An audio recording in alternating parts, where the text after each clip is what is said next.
Hello, namaste, assalamu alaikum, welcome to Cricket for Us. And yes, this is the series we've all been waiting for. 24 years in the making. The last time Australia toured Pakistan, I was 6 years old. Just imagine. It was a very, very long time ago. You had Steve Waugh versus Wasim Akram. Those are the people that were playing in their prime. And now they're coaches, they're cameramen, they have YouTube channels, right? They're doing great things, but unfortunately, they're not playing cricket because they basically retired. This time, though, both teams look absolutely solid. They look like teams that are up to the mark to each other. There are some interesting choices. There's some unfortunate instances as well. But we'll talk about all those things with Aaron, the cricket connoisseur. First off, how you doing, man? All good, Asjaz. Yeah, as you rightfully said, Pakistan-Australia, this is a historic series. You mentioned yourself being 6. I wasn't even born the last time that these two sides faced off in Pakistan itself. So for me, this is massive. I can't wait for this series. Pakistan-Australia, at those 3 grounds as well. Rawalpindi, I'm really looking forward to that one in particular. As we know, it's a seamer's paradise. So that, with 2 top quality seam bowling attacks going at it time and time and time again, that's going to be a great start to the series. And then, of course, we've got the second and third ones in Karachi and Lahore, both iconic venues of Pakistan cricket. The 2 sides that we've got, it's a shame that Pakistan obviously have got a couple of notable absentees through injury, which we'll discuss as the show goes on. But just looking at the 2 sides on paper, has this not got all of the markings of a clash of the titans in Pakistan? This just has the earmarks of a great series. So very much looking forward to it. I'm going to be very cliche and say may the best side win.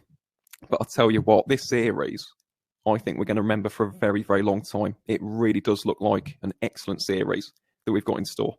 Oh man, you have no idea. Even like the hype for the PSL was great, but the hype for this series has been going on for like a year.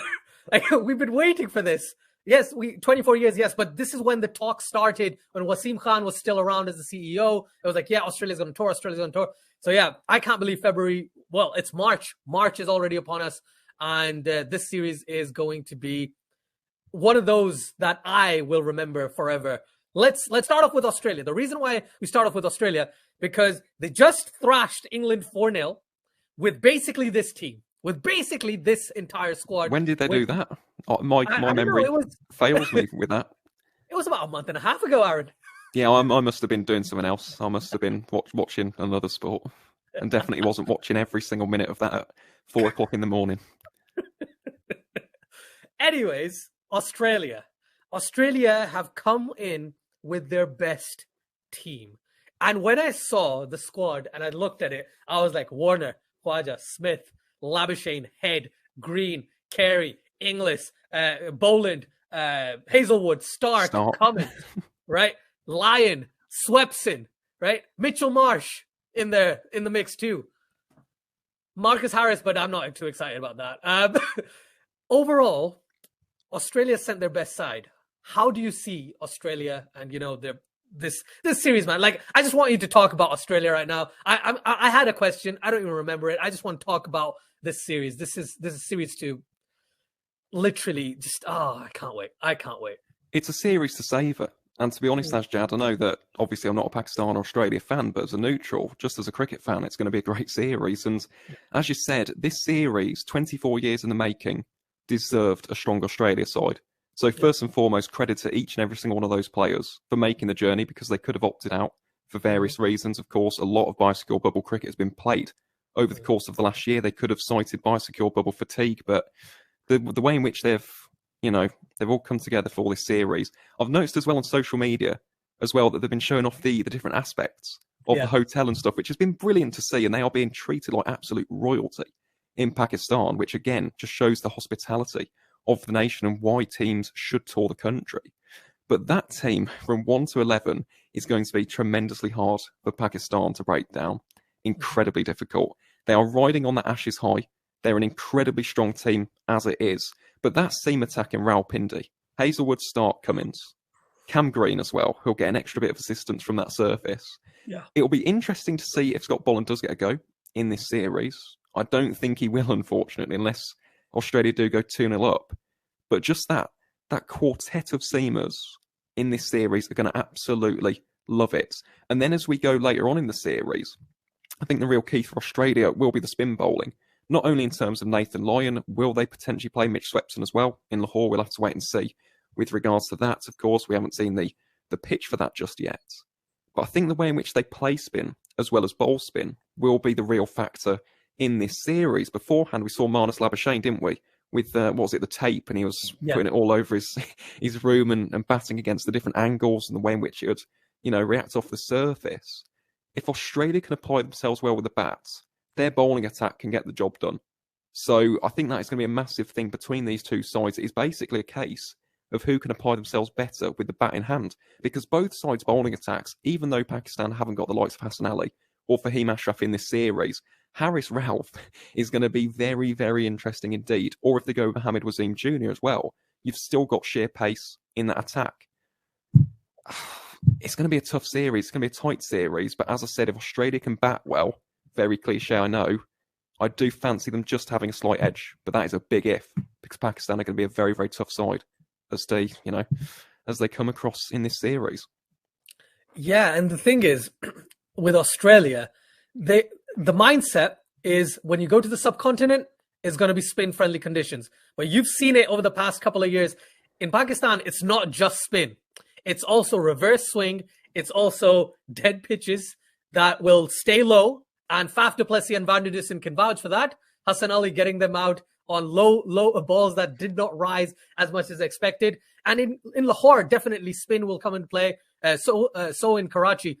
But reverse swing will be a huge, huge aspect in this series. And that's something I'm really excited about because you don't see as much reverse swing nowadays anyway. With regards to the Australian bowling lineup, the Pacers, Rawalpindi is going to be scary. Pakistan's probably going to go with Shan Masood and Abdullah Shafiq. And dude, they're going to get peppered. They're going to get peppered by these guys. And I'm hoping Pakistan bowls first. Right now, really? That's my mindset. I would disagree.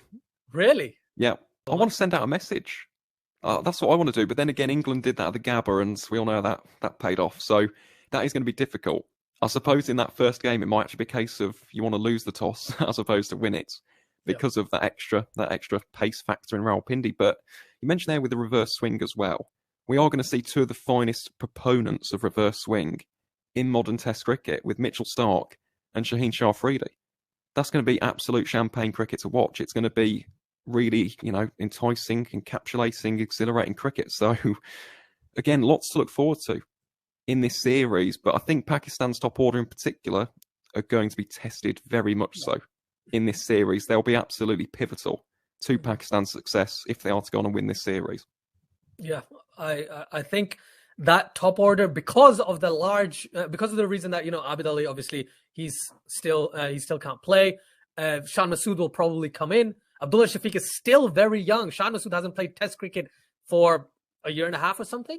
Azhar Ali has had 2 good innings out of the last 17. I back Azhar, though.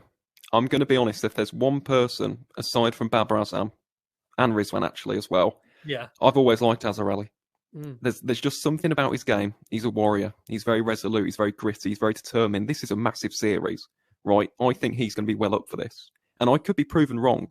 Again, this might just be my personal, like of his game, but I just had this weird feeling that heading into this series, he would step up to the plate. So we'll have to wait and see if that, comes to fruition or not. But I back Azhar Ali in this series. I think that he could silence some critics up over the course of these 3 matches. Wow. And I'll tell you the truth. I dropped Azhar Ali for my 11. I put Saud Shakil in the side.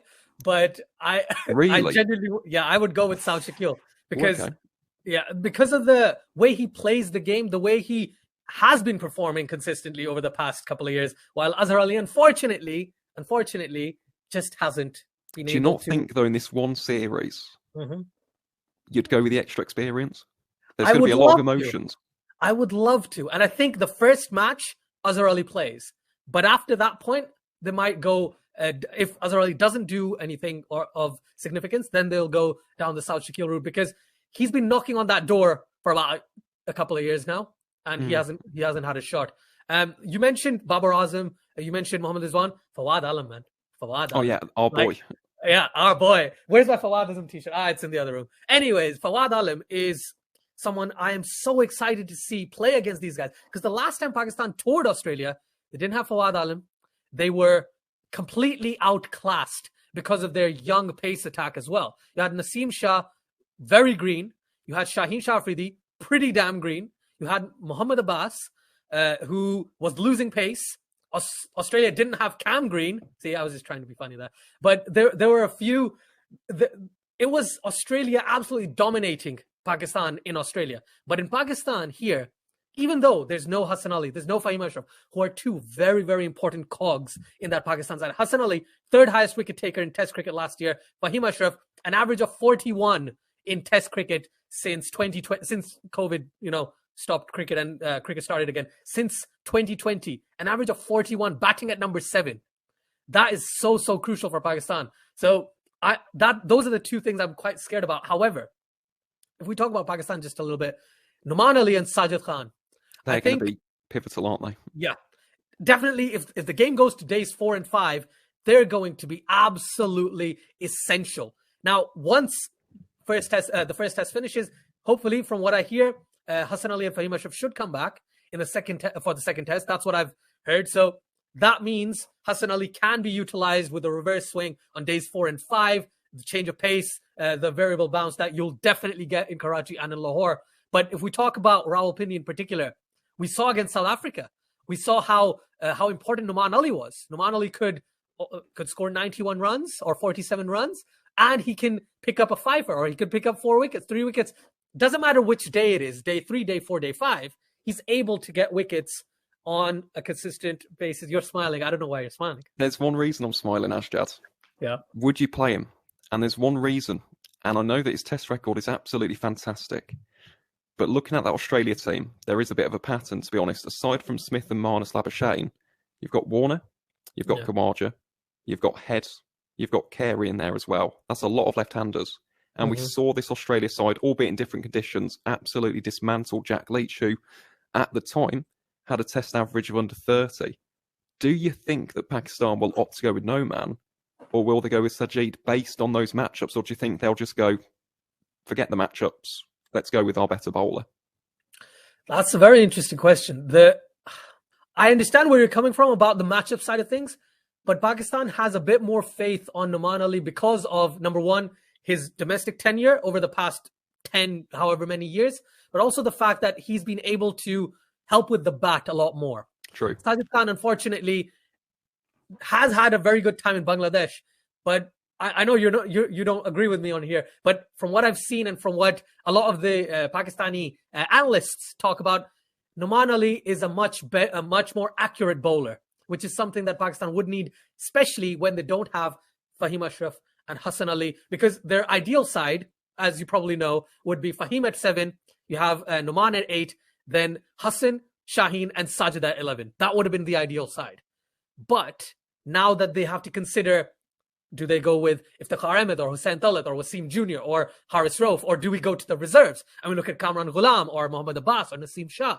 They've got too many options there. Australia, we can name their 11, their potential 11 for Rawalpindi. I could tell you in like 10 seconds. But Pakistan's, because of these two notable exclusions, it's like they'll have to rethink some of their plans. And however much I'm surprised that he's actually selected in the test squad, I think Haris Rauf might actually get a chance to bowl in Rawalpindi because Definitely. number one, the pace, number 2, the bounce, and number 3, if there's no Naseem Shah, if there's no Hassan Ali, there's no Fahim Ashraf, they need an out-and-out pace bowler who can be destructive in the sense that it reminds you a bit of a right-handed Mitchell Stark in the sense, if you know what I mean. He will be that aggressive enforcer. There we go. Thank you. The enforcer for Pakistan, and that will have to be Haris Rauf. Very surprised about Shahnawaz Dahani not being in the squad, but I guess this is what they wanted to try, and I'm okay with that. Fair enough. One thing I want to add before I pass this, back to you. I feel Numan Ali will get the rub over Sajid Khan unless they go with 2 spinners. Then obviously both of them play, because Lahore and Karachi, I'm going Numan and Sajid in both of those games. But in Pindi, because no offense to Sajid Khan or Numan Ali or anyone, Fawad Alim can bowl a bit, Azhar Ali can bowl a bit, and Babar Azim can bowl a bit too, right? So this could be a potential thing that they're looking at. But I think under these circumstances, Harsdorff definitely plays. And for me, I think Numanali plays. There's just one slot, that number 7 slot, which I'm still contemplating, which is why I have a feeling that South Shakil might actually get a go in this game, because they need that extra batsman somewhere in the middle to lower order, because Pakistan have had to depend on Fahim Ashraf in New Zealand, in Pakistan, on multiple occasions. I would agree with that assessment, to be honest, but it will be interesting. The reason I just brought that up is because I did see how England were a bit tentative with Jack Leach after that particular game, because if you look at Warner's record against left-arm off-spinners in Test cricket, it's outstanding. It really is, and Khawaja as well is in the form of his life. Yeah. Right, he's just come off of back-to-back tons in Sydney, completely destroyed England there, and yes, I understand that Pakistan are probably in a better place than England, but that is just something to not be of concern, but just something to be wary about, I think, for Pakistan, and maybe not overthink. Because, look, spin bowlers in particular, sometimes from time to time, you're going to get absolutely hammered. That's just happens, but you need backing. You need your faith from your captain. So I would probably play Numanali, but as I said, just something to watch out for in this series. I do think if Australia get on top of him early, it will present an interesting question, an interesting dilemma for Pakistan later on in the series. Oh yeah, for sure. There's a still, I'm getting 2 different answers about the replacements for Hassan Ali and Fahim Ashraf. Some sources have said Wasim Jr. and Hussain Talet. Some sources have said Wasim Jr. and Iftikhar Ahmed. Both instances, I've got a strong feeling they're going to play not Wasim Jr. and the other guy in the team. And this is like something that Pakistan is known for, going a bit left field sometimes, especially if there's injuries. But I've got a feeling whoever they select as that second player, not the Wasim Jr. one, the other one, I think they're probably going to get a shot. But if you do find out, I would love to hear it. And do let me know if you do. A couple of points I want to just address before we end things off. We talked about Pakistan. We talked about Australia. In terms of captaincy, how do you see Pat Cummins in Pakistan? Because he has been quite vocal of the fact that, we're going to go there. We can't be the best in the world unless we actually go to different places and win, if not considerably, just win those games. And with the lack of Justin Langer, right, and all that hoopla, how do you see Pat Cummins faring? That's a really tough question. It's the $1 million question, isn't it? Because I mentioned before the Ashes about his inexperience. Yes. And that didn't come to fruition at all. He took it really naturally. So I don't want to cast any doubt, to be honest, on Pat Cummins' captaincy. I think he proved a lot of people wrong, to be honest, in the Ashes, and did a brilliant job. This is going to be a different beast, though. And again, I think the key thing, and I mentioned this in the Ashes, actually, in that passage, about a team getting an early advantage over Australia. That's where I think his inexperience would show. And for Pakistan, they need to win that first test. If they can win in Rawalpindi, Pat Cummins will suddenly feel the pressure, because not only have you got to win in Karachi, you've got to win in Lahore to win the series. You're on the back foot right from the first test, as Australia did to England in Brisbane. So if Pat Cummins and Australia win the first test, I think it'll be absolutely fine. I think, again, the real question, if Pakistan do take a 1-0 lead and draw first blood, how will he respond? Because that's something we haven't seen just yet. And that is what makes good captains. The likes of an MS Dhoni, the likes of an MS Morgan, the likes of an Owen Morgan, the likes of a Kane Williamson, the likes of a Ricky Ponting, for example, just to name a few. We don't remember these captains for the series which they won 3-4-0. Remember them for the times where they changed the game and changed the outlook of a series through their captaincy decisions. So Pat Cummins, I back him to do well, but if you're Pakistan, the first and foremost thing, front and centre of your mind, draw first blood, win 1-0, hopefully in good fashion, and put the pressure on an inexperienced captain to see what happens. I really hope that's true. A couple of last points. If you had to pick a bowler for this upcoming series, who would that be? A batter? Who would that be? And I know you don't like doing predictions, but what is your prediction for this series? There's a reason I don't like predictions. They rarely ever go well. In terms of bowler of the series, you're not going to like me here, Rajjad. I'm going to go for an Australian. That's fine. I'm going to go with Josh Hazelwood, to be honest. Because you mentioned about swing bowling. I think he's a really, really strong bowler of swing. He can reverse swing it. He gets lovely lateral movement, and he's consistent. And you mentioned about the pitches sometimes acting a little bit dead. That could work in Josh Hazelwood's favour because he usually extracts something a little bit different in comparison to other bowling options. So, top bowler, I'll go Josh Hazelwood from Australia. Top batsman, this is a tough question. Really, really tough question. I could be very cliche and go with Steve Smith, Marnus Labuschagne, Babar Azam. I am going to go with our boy, Fawad Alam.